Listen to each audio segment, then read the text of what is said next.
played in the local club when I grew up in Bath, and I thought this was it. This is where. Is that the Famous Five? Famous Five, yeah, that's right. And yeah, we played in clubs, and we went to, North Devon, did a little tour. Not Barnstaple. Not Bideford. Combe Martin. Combe Martin. Yeah. Oh, right. Yeah, rocked it. Rocked the Combe. And and then I think I realised that actually there was something else I wanted to do other than just be a keyboard player in a band. I think there was some other desire to entertain with words. I think that was it. Because a friend of mine, when I was at school, we persuaded a guy in the local club, Moles Club, to let us do a comedy gig. And we just did a night of comedy, and we did sketches and stand-up and all sorts of, hodgepodge, cobbled together things, and it's great fun. And there was only very sort of sketchy, but a couple of times it really worked, and everyone laughed and immediately tuned into what we were doing. And I think that was those moments you can actually trace back I can anyway, certainly. I don't know about you, but there's certain moments which stick in your memory very, very vividly as the moment when you connected with an audience with something you thought up that was funny, and they all thought was funny, and suddenly you realise that, oh, wait a minute, I'm onto something here. It's like a kind of little glimpse of what the potential is. Was this stuff you'd written, or you just came up with? Just stuff we'd written, and stuff that we know, just little daft ideas and little bits of stand-up and half-baked sketches, and suddenly some of them just really worked, and everyone would fall about, and you think, God, how do we...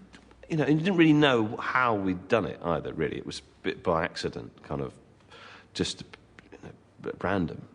But there was something there, and that's what hooks you in for the next time. Delicious. Yeah. I read that you once... Oh, is this right? That you once played to one person? No, that's not quite true. We didn't play to one person. We started the gig to one person, and we didn't continue with the gig. It was when I was doing a show with Sean Locke, and it was a two-hander called Rock, and I was playing an old West Country rocker who'd lost his marbles, couldn't remember the chords. He was trying to make a comeback, and Sean was playing the roadie character who was trying to sort of sustain him, tells him, shouts the chords out as he's from the side of the stage, helps him. There's like this sort of... It ended up being quite a sad, sort of poignant play. We thought we were doing it for laughs, but... Anyway, the opening was Sean would go out and whip the crowd up, and he'd go, right, health and safety, right, come at me, and I've got to try and hold you back, and he'd warm the crowd up a bit of banter, and then he'd say, ladies and gentlemen, Bill Best, and that was my name, and I would come out and do a song. And I was in the wings, and I heard him out there, and he went, ladies and gentlemen, right, he goes, come at me, ladies and gentlemen, and then he stopped, and he went, right, just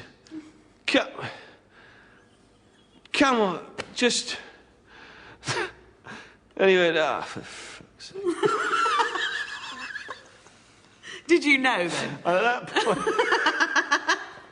And I thought he maybe just having a bad night. And I went, what's the trouble, Sean? Big Sean. He goes, come out, Bill. He says, come out. He says, no point. And I went, what do you mean? Still in character. What do you mean, Big Sean?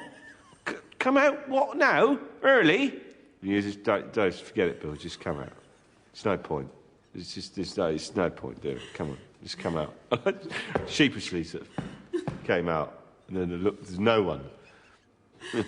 Did you fix a sort of comedy persona quite early on, do you think? Or did you take time to find that, or is it really you? Yeah, oh yes. I mean, it is, and I didn't realise that until quite recently, really. And I suppose, in one way, I'm very grateful of that, because it's harder, in a way, because... It's you're trying to reveal something of yourself, but not too much. There'll always be something for you to talk about. There'll always, because it's you getting on stage and talking about what you react to around. You won't run out. No, exactly. It's kind of a sort of sustainable resource in a way. And but I didn't realise that, because at first it was all so haphazard. I didn't really know what I was doing. I had no idea. I mean, technically about how doing jokes, and something would work, and you think, why did that get it? I mean, I'd spent ages working out some routine, and you do it, and people go, and then you just say something off the cuff. People would fall about and think, what was that? And then that bit fascinated me, and that's the thing which really got me more and more interested in it. And then at first, a lot of my persona came out of the fact that I actually genuinely didn't know what I was going to say next. So you surrendered yourself to whatever might happen? It was a bit like that. And so I'd have a routine, a bit of joke worked out, and then I had no idea, I'd forget some really crucial bit of the routine, and then have to just sort of, kind of try and sort of cover until I could remember the next bit. And that covering bit became part of the act eventually. I remember very vividly when once I was doing a stand-up, my very early attempts at doing stand-up, and a guy heckled me and said, "Tell us a joke," which is obviously, if you're not actors, not of that traditional style of joke, which it wasn't. That can floor you. Yeah. Because I didn't know any jokes. I certainly couldn't think of any jokes at that particular moment. Yeah. So I just started to tell a joke in the traditional style. I went, right, 3 blokes go into a pub. Yeah. Silence. And you think, oh, God, I've got them now. And now what? So I just started to embellish on the 3 blokes. There was 3, actually was 4. There was 4 of them. And then there's 2 other their mates turn up. It's probably 10 in turn. Actually, more 15, say 20. All right, so 50 blokes, rounded up, 50 blokes. And it went on and on and on, and I just did this story about how all these blokes kept meeting in this pub, and then there was a small village, and then a town, and then a country, and it went on and on and on. And I was sort of thinking, and then a light bulb went off and thought, actually, this is equally as funny as all this stuff I've been trying to work out, agonise over. Have you ever really badly misjudged a bit of material? Oh, yes.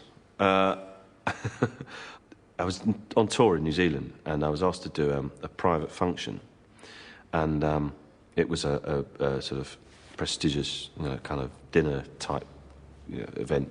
Anyway, I didn't really know what the function was about. Crucially, I'll never, ever... I made it... That was that... And after that night, always find out what the thing is about. Anyway, so I went along, and Chris, my wife, was my girlfriend at the time. She came along as well. So I went along, and I was...